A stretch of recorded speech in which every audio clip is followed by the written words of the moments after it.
Hi guys, have you heard of the Robin Hood tax? 2 weeks ago, the Robin Hood tax campaign packed up a van and set off to find out what the banks have done to UK society. It was the first day that the cuts really began to bite, and the trip's taken us the length and breadth of Britain to try and get a snapshot of how life is changing for people in this country. The money we injected into the system supported a phenomenal return to profit for the investment banks, while the rest of the economy is struggling even to report positive growth. The banks are reporting £7 billion bonus pots and record-breaking profits. Meanwhile, the rest of the country's finances are in tatters. To bring our finances back on course, the government are introducing swingeing cuts to public services. Millions of people are feeling the consequences of the bank's behaviour firsthand. One of the services we visited that is being cut is Sure Start centres, with up to 250 under threat of closure in the next year.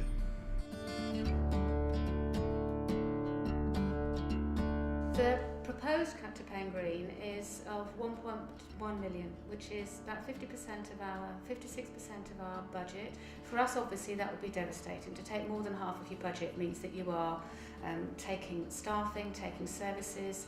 Some of the provision that would possibly go would be highly intensive work with the family and with the child. We've had many families who have had that level of support where it's been identified additional input is needed, close work with the family, and we know, and we have the evidence to show that actually none of those families have then gone into statutory social services care, and the prognosis for those families when they're first referred to us is that that is a very likely outcome. If that was taken away or diluted, what we actually fear is that the number of families who would then enter the statutory service would be higher.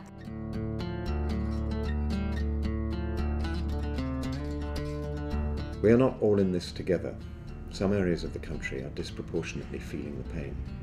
Liverpool is the most disadvantaged local authority in England. It's also being hit by the biggest cuts. If you look at 400 million of Liverpool's own sort of budget there, we're going to have to take out 91 million this year and then another 50 next year, which is, you just can't do it. That's in 2 years, and the way that the government has demanded the cuts to be done is over that 2-year period for local authorities. That is actually, I think, immoral. It's a combination of cuts coming in, so everything is hitting people from about 6 or 7 different angles, and then I'm coming through as a councillor saying, by the way, you know, we might have to close your Sure Start because we've only got so much money to stretch there. It's criminal. It's absolutely criminal.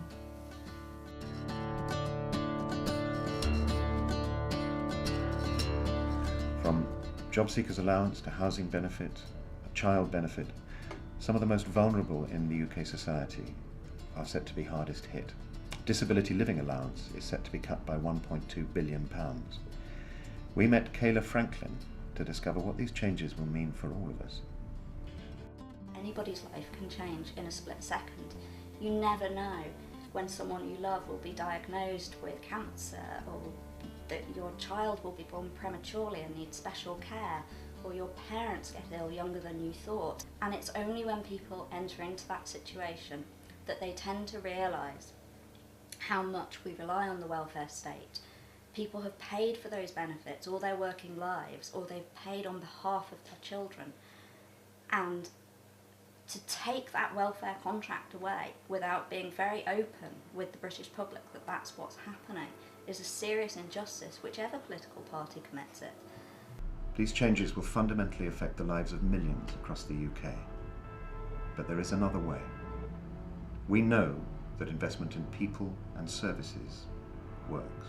It's not just about the children that we've prevented from going into care and the enormous costs of going into care, but it's the cost of not providing a service like this would be children continuing to be factory fodder, continuing to be in no-hope jobs, instead of which these are children who are good citizens, actively involved in supporting others within their community. If you truly harness a community's energy for doing a project like this, then you will get amazing returns that you could never have envisaged. They big up localism and they big up big society, but actually the big society is here in Corby.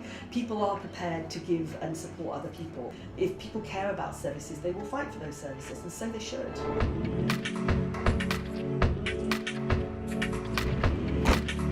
We're calling on the government to implement a Robin Hood tax that could raise £20 billion a year. Money that could protect frontline services, end child poverty, help the welfare system, and more. Hope for the future, I think, as long as you've got human beings, you've got hope, and as long as you've got a sense of humour, you've got hope. And I think we will survive. I love that song, I Will Survive.